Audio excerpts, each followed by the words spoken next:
सक्नुभयो अलिकति over exertion भएर अलिक बढी काम भएर अलिक बढी थकाइ भएर केही ज्वराम्सो भएको थियो अलिअलि हल्लाखल्ला पनि चल्यो क्या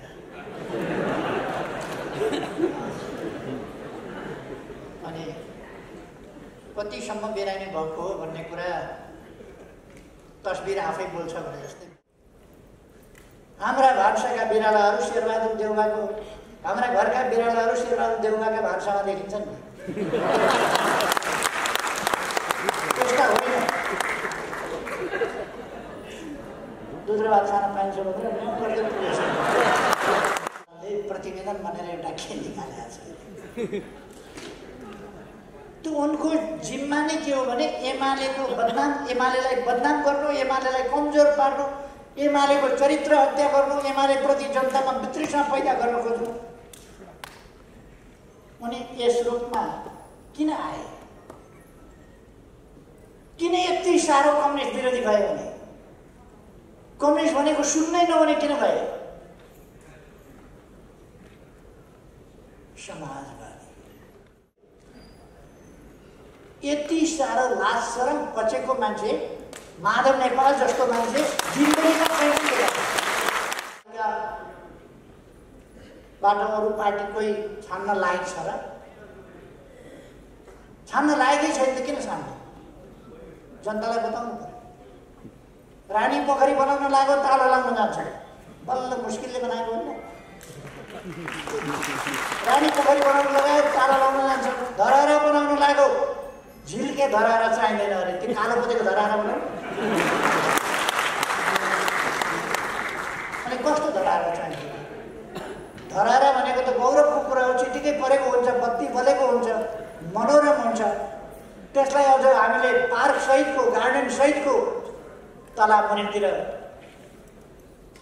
पार्किङ सहित अनि धरारा हेर्न जाने गाडी कहाँ राखेर गाडी चाहिँ चौबारमा राखेर यिनीहरू अहिले सरकारमा पुगेका छ यिनीहरू सरकारमा पुग्ने जहिले पनि तपाईँ हामीले देख्यौँ गठजोड गर्यो षड्यन्त्र गर्यो जाल जेल गर्यो अनि झ्यालबाट भेन्टिलेटरबाट छिर्यो आउँदो चुनावमा झ्यालमा भेन्टिलेटरमा सबैतिर हामी जाली हाल्नेछौँ छिर्न पनि नहुँदैन अहिले एमसिसी बोल्दैन झुक्याएर पास गर्न खोजे होला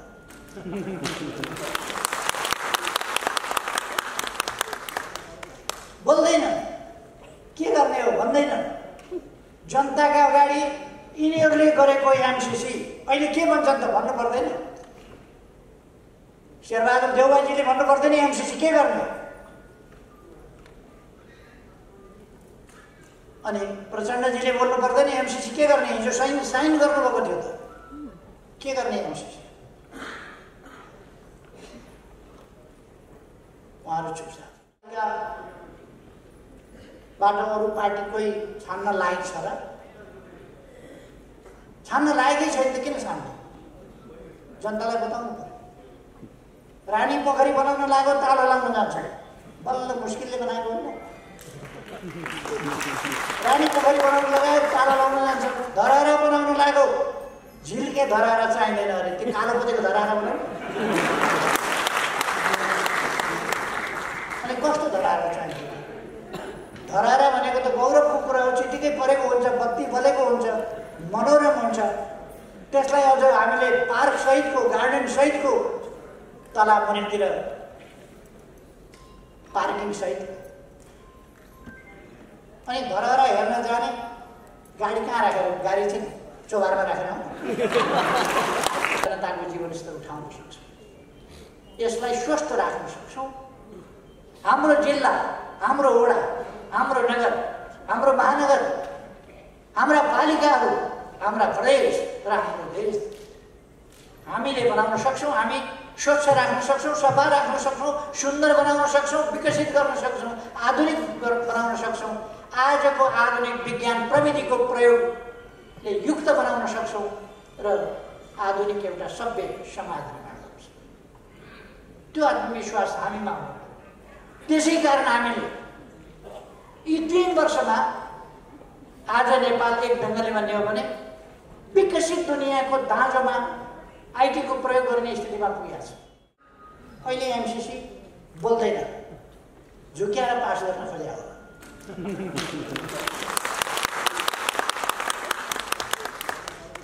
बोल्दैन, के गर्ने हो भन्दैन।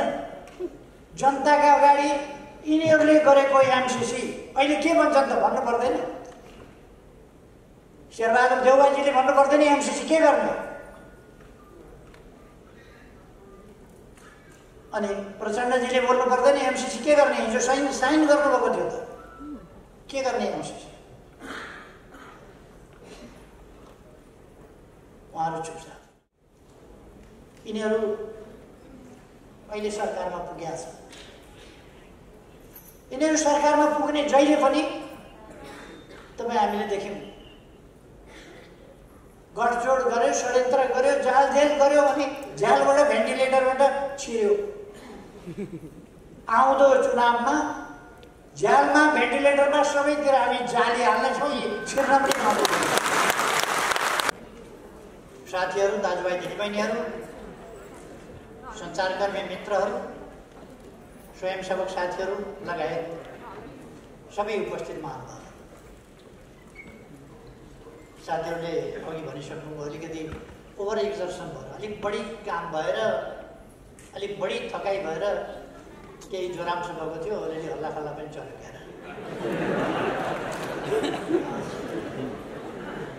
अनि कतिसम्म बिरामी भएको हो भन्ने कुरा तस्बिर आफै बोल्छ भने जस्तै बोल्छ।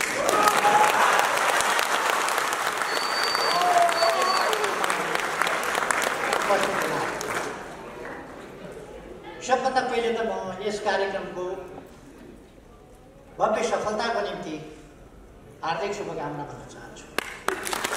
कार्यक्रम सफलता भइ नै सकेको छ। कार्यक्रम तपाईँहरूको यो उपस्थिति, यो उत्साह, यो आत्मविश्वास, यसले कार्यक्रमलाई सफल बनाइ नै सकेको छ। अब यस कार्यक्रमको सफलताले आगामी दिनमा हाम्रा गतिविधिहरूलाई अझ सङ्गठित, अझ योजनाबद्ध, अझ गतिशील ढङ्गले अगाडि बढाउनेछ र हामी आगामी दिनमा अझ ठुल्ठुला, हिजो पाएका सफलताहरूभन्दा अझ ठुल्ठुला सफलताहरू प्राप्त गर्दै अगाडि बढ्नेछ। कतिले भन्छन् नेकपा एमाले फुटेको छ, टुक्रिएको छ। कोही आश पनि गरिराखेका छन् फेरि ठुलो भुइँचालो जानेवाला छ, फेरि अझ ठुलो फुट आउनेवाला छ।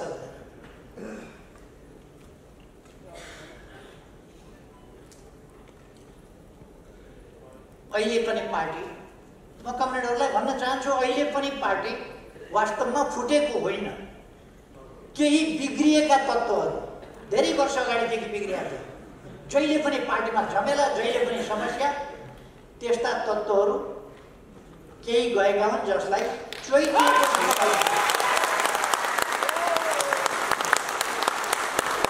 किन गएका भन्दा यो इन्डियाको पन्जाबतिर लम्बुर भन्ने हुन्छ, यतातिर भुए भन्ने चलन छ। भुए लागेको छ भनेपछि, लम्बुर लागेको छ भनेपछि यी खाना दौडियो।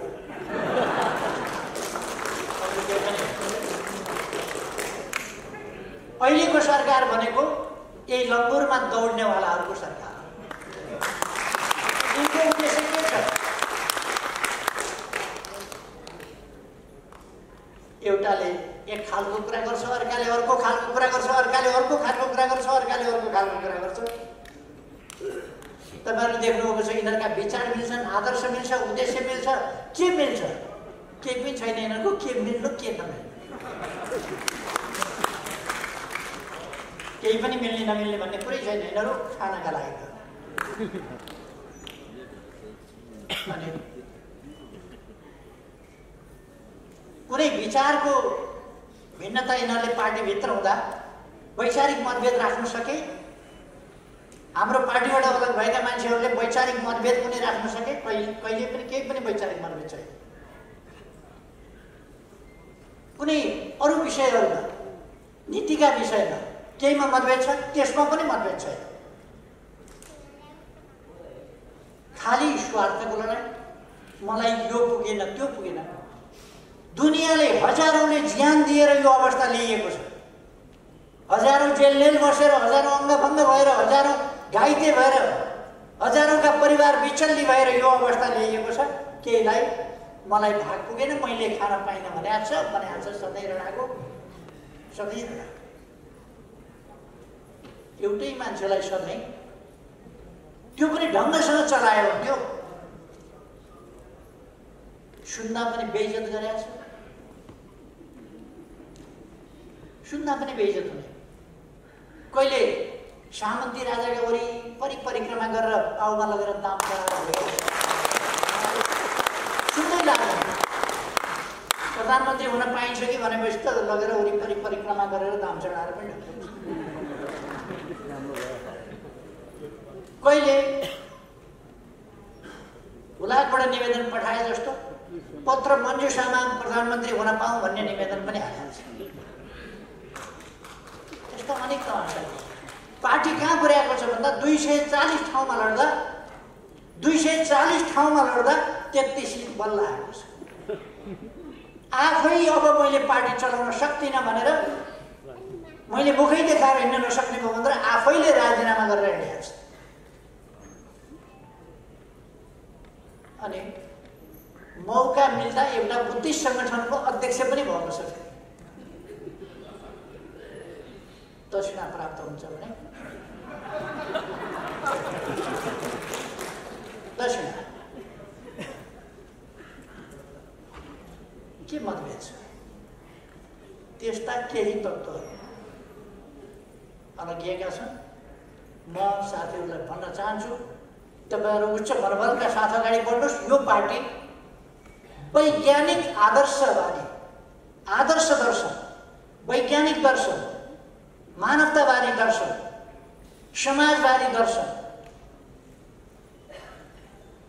विश्व, जगत, प्रकृति, जीवन, यी सबैलाई ठिक ढङ्गले बुझेको र तिनका समाधान दिने दर्शन, यथार्थवादी दर्शन, मार्क्सवादी दर्शनमा विश्वास गर्छ। यो अन्ततोगत्व गएर भन्ने हो भने जस्तो हामीले नारा दिएका छौँ, हामीले आफ्नो राष्ट्रिय आकांक्षा भनेर तोकेका छौँ। राष्ट्रिय आकांक्षा समृद्ध नेपाल, सुखी नेपाल।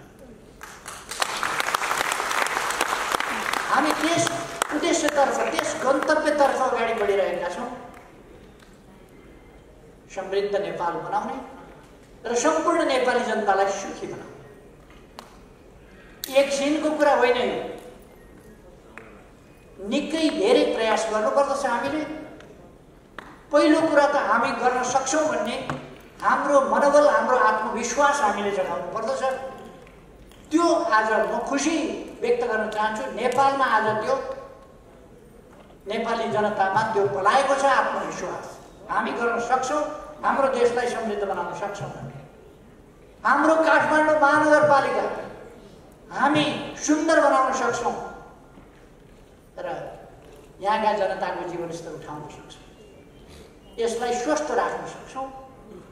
हाम्रो जिल्ला, हाम्रो वडा, हाम्रो नगर, हाम्रो महानगर, हाम्रा पालिकाहरू, हाम्रा प्रदेश र हाम्रो देश हामीले बनाउन सक्छौँ। हामी स्वच्छ राख्न सक्छौँ, सफा राख्न सक्छौँ, सुन्दर बनाउन सक्छौँ, विकसित गर्न सक्छौँ, आधुनिक बनाउन सक्छौँ। आजको आधुनिक विज्ञान प्रविधिको प्रयोगले युक्त बनाउन सक्छौँ र आधुनिक एउटा सभ्य समाज निर्माण गर्न सक्छौँ। त्यो आत्मविश्वास हामीमा हो। त्यसै कारण हामीले यी 3 वर्षमा आज नेपाल एक ढङ्गले भन्ने हो भने विकसित दुनियाँको दाँजोमा आइटीको प्रयोग गर्ने स्थितिमा पुगेको छ। चर्चा गर्न रुचाउँदैनन् मान्छेहरू, नेपालले सेटेलाइट पठाउन सक्छ भन्ने कसैले कल्पना गरेको थियो। तर नानो सेटेलाइट भए पनि 2 वर्ष अगाडि हामीले पठायौँ अन्तरिक्षमा। नेपालले 2 वर्ष अगाडि सेटेलाइट पठायो अन्तरिक्षमा। नेकपा एमालेको नेतृत्व थियो र पठायो, अरूले त त्यो त कल्पना नै गर्न सक्छ।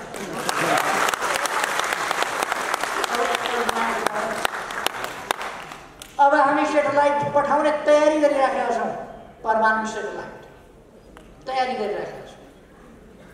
यस्ता थुप्रै आयोजनाहरू अगाडि बढेका छन्। तर अहिलेको सरकारले तपाईँहरूले सुन्नुभयो त, हामीले शिलान्यास गरेका 210वटा बाटा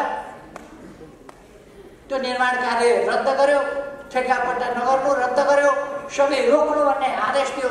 वाह सरकार, विकास हुन्छ भन्ने पिर छ, विकास होला भन्ने पिर छ। त्यसका पहिले आएर के गर्यो भने भूमिहीनका समस्या, गरिबका समस्या, सुकुम्बासीका समस्या समाधान गर्नका लागि जुन आयोग बनाएर त्यसले सबै काम तयारी गरेर भूमि समस्या समाधान गर्न लागेको थियो, त्यति बेला पहिले आएर त्यो भूमि आयोगलाई भङ्ग गर्यो। पहिले भूमि आयोग गरिब मारा सरकार हो, गरिब मारा सरकार। त्यसै कारण यसरी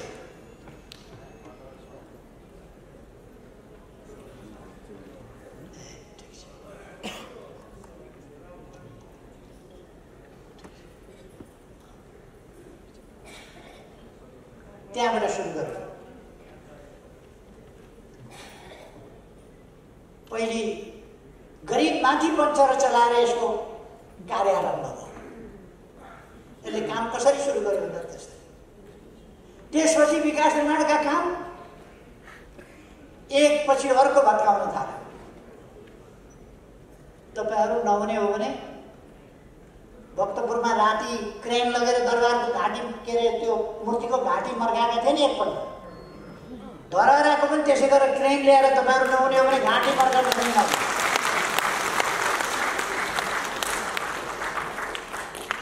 देख्न नसकेर यो विकास निर्माण पनि यसरी गर्ने हो, धराएर फेरि बनाउने हो भनेर मर्काउन सक्छन्। रानी पोखरीमा ढुङ्गा हान्न सक्छन्, तपाईँहरू याद गर्नु होला। मूर्ति भत्काउन सक्छन्, त्यो पनि याद गर्नु होला। यिनीहरूले कुनै रचनात्मक काम गर्दैन, बिगार्दै गरेका छन्। अहिले तपाईँहरूले देख्नुभएको छ। अब चीनसँग कुनै सीमा विवाद छँदै छैन। कसलाई खुसी पार्नका लागि चीनसँग सीमा विवाद भनेर समिति बनाउनु पर्यो? कसलाई खुसी पार्ने? चीनसँग सीमा विवाद छैन। यो सरकारलाई म चुनौती दिएर भन्न चाहन्छु, यो समितिले सीमा विवाद कुनै ठाउँमा हाल्छ। सीमा विवाद छैन, कसलाई खुसी पार्ने? भारतसँगको सम्बन्ध तनावग्रस्त बनाउँदै रहेको छ, चीनसँगको सम्बन्ध तनावग्रस्त बनाउँदै रहेको छ। यिनै मान्छेहरू हुन् कांग्रेस र माओवादी भएका बेला एमसीसी गरे। अहिले एमसीसी बोल्दैन, झुक्याएर पास गर्न खोज्या हो।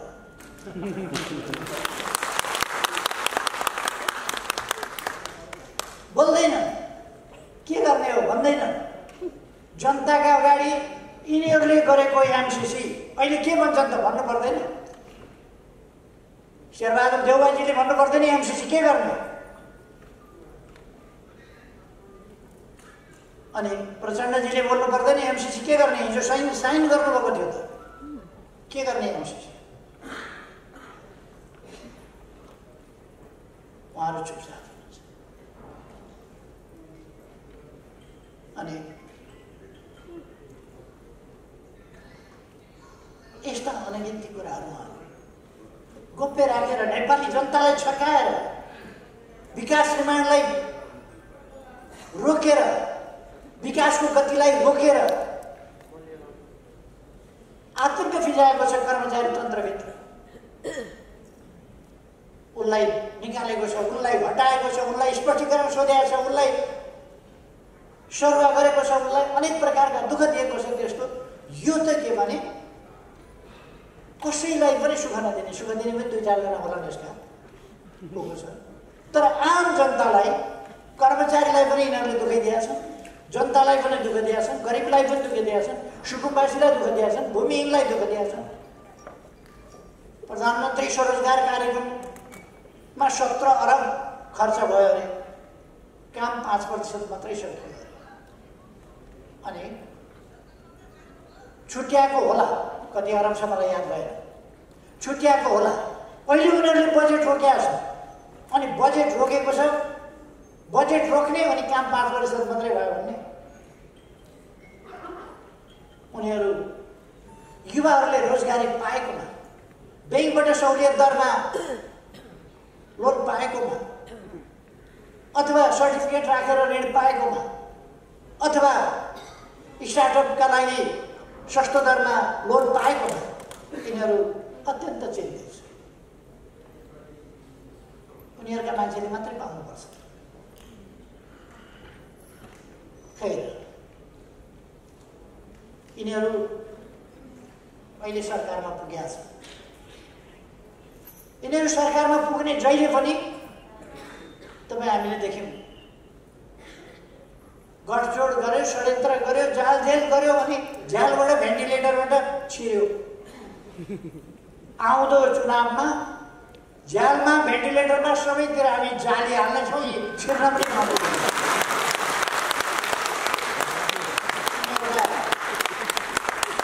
कुनै जालझेल षड्यन्त्र विक्रमले अब यस प्रकारका गठजोडका सरकार बन्ने अवस्था हामी अन्त्य गरिदिन्छौँ। पहिलो कुरा तपाईँ हामीमा आत्मविश्वास चाहियो, हामी गर्न सक्छौँ।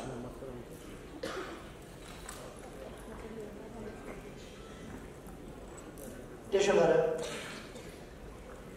तपाईँ हामी त्यो आत्मविश्वासको साथ राजधानी जगाउँ, राजधानी जगाउँ। राजधानी जागेपछि देशै जान्छ। म तपाईँलाई आग्रह गर्न चाहन्छु, राजधानी जगाउनुहोस्। राजधानी जागरुक ठाउँ हो। यस राजधानीमा म तपाईँहरूलाई आग्रह गर्न चाहन्छु, नेकपा एमाले बाहेक जनप्रतिनिधि भनेर कोही पनि उम्किन नपाओस्।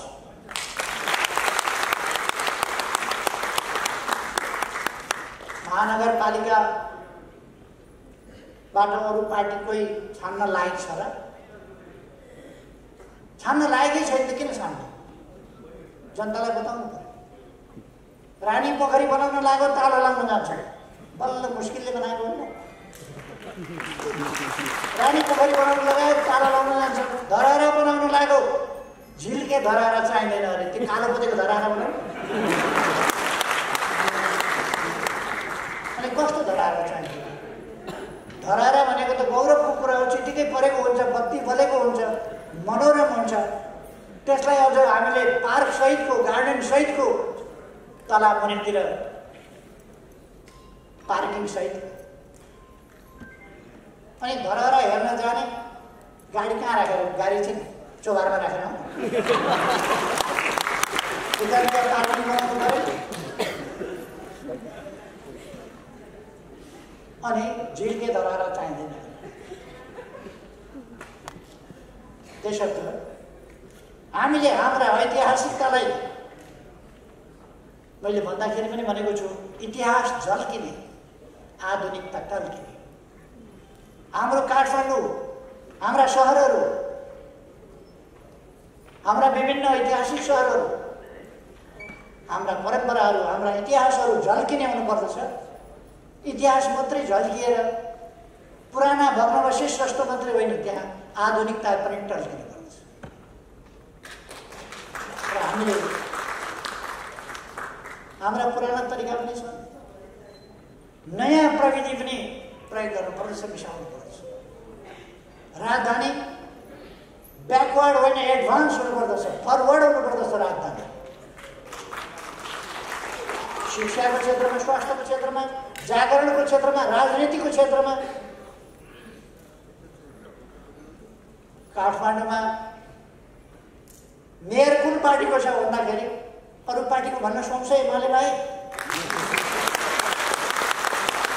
काठमाडौँमा मेयर कसको छ उपमेयर कसको छ भन्दा एमालेको, वडा अध्यक्षहरू कसका छन् एमालेको, सदस्य कसका छन् एमालेको,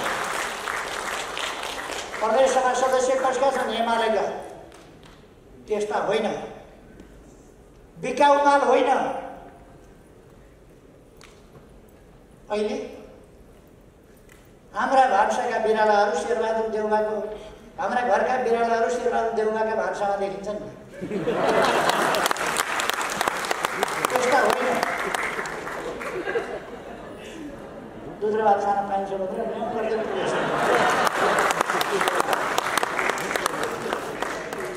त्यस्ता होइन। पार्टीले खाटी जनप्रतिनिधिहरू हुन लायकका मान्छेहरूलाई उम्मेदवार तोक्नेछ। तपाईँ हामीले त्यसलाई जिताउनेछौँ। अत्यधिक मतले विजयी बनाउनेछौँ।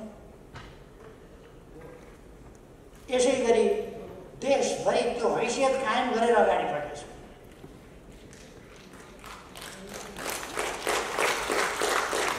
अब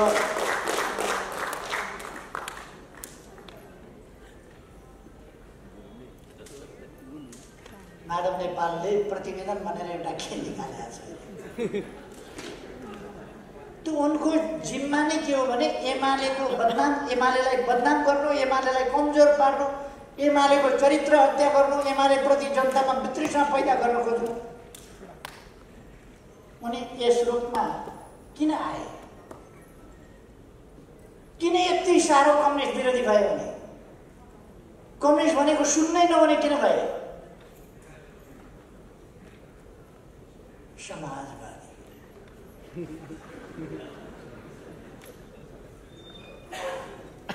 अहिले त यस पार्टीहरू काङ्ग्रेसको यस पार्टी वामपन्थी सरकार ढाल्ने, विरोधीको सरकार बनाउने प्रतिक्रान्ति रोके भन्ने,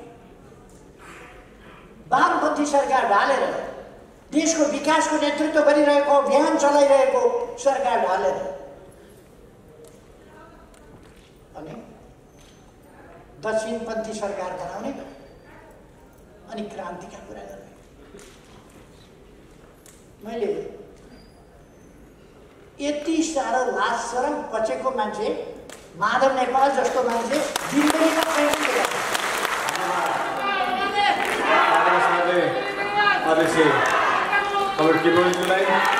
हामीले आज कार्यक्रमलाई छुट्याएका छौँ।